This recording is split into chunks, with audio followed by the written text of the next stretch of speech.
जंग ओहद में रसूलुल्लाह सल्लल्लाहु अलैहि वसल्लम की हिफाजत करने वाली सहाबिया नसीबा बिनते काब, जिनकी बहादुरी की मिसाल नहीं मिलती। बेटे की शहादत के बाद मां ने ऐसा बदला लिया कि तारीख हिल गई। वो सहाबिया जिसे देखकर नबी करीम सल्लल्लाहु अलैहि वसल्लम ने फरमाया, मैं जिधर देखता उसे पाता। मुअज़्ज़िज़ दोस्तों, ये जंग ओहद का दिन था। सफ़ें टूट चुकी थीं, लोग इधर उधर बिखर रहे थे, गर्द और खून से भरा मैदान चीखों से गूंज रहा था। दुश्मन चारों तरफ से हमला कर रहा था और नबी करीम सल्लल्लाहु अलैहि वसल्लम चंद जानिसार सहाबा के साथ ओहद के दामन में मौजूद थे। इसी हंगामे में एक ऐसी औरत थी जो पीछे नहीं हटी। उसके कंधे पर लटका पानी का मशकीजा जमीन पर गिर चुका था। एक हाथ में तलवार थी और दूसरे में ढाल। वो जख्मियों को पानी पिलाने आई थी, मगर अब खुद इस्लाम की ढाल बन चुकी थी। इस औरत का नाम नसीबा बिनते काब रज़ियल्लाहु ताला अन्हा था, जिन्हें लोग उम्मे अमारा के नाम से भी जानते थे। मैदान ओहद में उस वक्त हालात बदल चुके थे। शुरू में मुसलमानों को फतह मिल रही थी, कुरैश के झंडे गिर रहे थे और दुश्मन पीछे हट रहा था।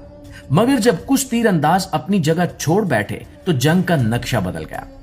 खालिद बिन वलीद ने पीछे से हमला किया और मुसलमानों की सफें बिखर गईं। हर तरफ शोर मच गया कि नबी करीम सल्लल्लाहु अलैहि वसल्लम शहीद हो गए। ये खबर सुनते ही बहुत से लोग परेशान हो गए। ऐसे वक्त में नसीबा रज़ियल्लाहु ताला अन्हा ने पानी का मशकीजा फेंका और दौड़ती हुई नबी करीम सल्लल्लाहु अलैहि वसल्लम की तरफ बढ़ी। रास्ते में एक जख्मी सिपाही की तलवार उठाई और दुश्मन के सामने खड़ी हो गई।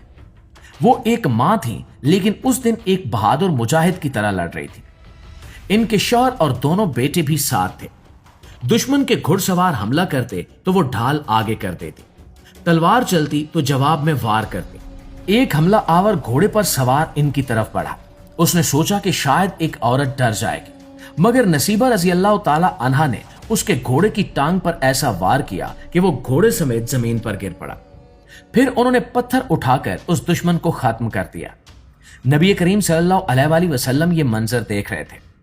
आप सल्लल्लाहु अलैहि वसल्लम ने फरमाया कि मैं दाएं बाएं जिधर भी देखता था, नसीबा बिनते काब को अपने सामने लड़ता देखता था। उस जंग में उन्हें 12 से ज्यादा जख्म आए। एक गहरा जख्म कंधे और गर्दन के करीब लगा, जो पूरे 1 साल के बाद भर सका। खून मुसलसल बहता रहा, मगर इनके कदम नहीं लड़खड़ाए। इनका बेटा जख्मी होकर गिरा तो इन्होंने एक हाथ से उसकी पट्टी बांधी और दूसरे हाथ से उसे दोबारा मैदान में भेज दिया।